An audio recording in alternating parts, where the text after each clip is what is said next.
রবিবার মানে বাড়ির সারা দিন ব্যস্ততার মধ্যে কাটানো আর বাড়ির কাজকে গুছিয়ে রাখা। তো এই যে কর্নারটা, এটাকে আজকে একটু ক্লিন করলাম।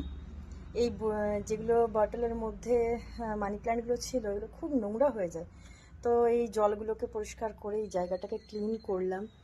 বাড়ির সমস্ত কাজই করছি, তার মাঝখানে আবার এই জনাকেও একটু পরিচর্যা করলাম, গাছটাকেও একটু পরিচর্যা করলাম। তো দেখুন, রবিবার দিনটাও যে একটু রিল্যাক্স করবো সেরকমভাবে পেরোই না, কিন্তু এগুলোর মাঝখানেও যেন আমাদের একটা কোথাও ভালো লাগা জন্মে আছে, তাই না? বাড়ির আনাচে কানাচে এই কাজগুলো যখন আমরা করি, তখন কিন্তু সত্যি খুব ভালো লাগে।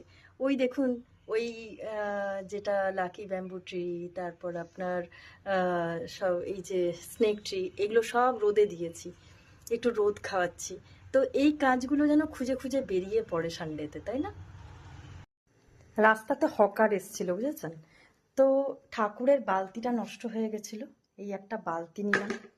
আর এই যে সবজি টবজি ধুয়ে রাখা, ধোবার সময়তে খুব দরকার পড়ে এই যে হ্যান্ডেল দেওয়াটা, বা ফল রাখা, এই ফল রাখার জন্য এটাও নিলাম। তো এটা এখন মা দেখলে বলবে যে না, এটা ঠাকুরের জন্যই থাকুক। তো ঠাকুরের ফুল টুল তোলার জন্য, যাই হোক, যেটা হোক, তো কোনো কাজে লাগবে। তো এই তিনটে জিনিস নিলাম। হকার এসেছিল রাস্তাতে, তো আপনাদের সঙ্গেও সেটা শেয়ার করলাম। সানডেতে কি করি দেখুন, সারাটা দিন।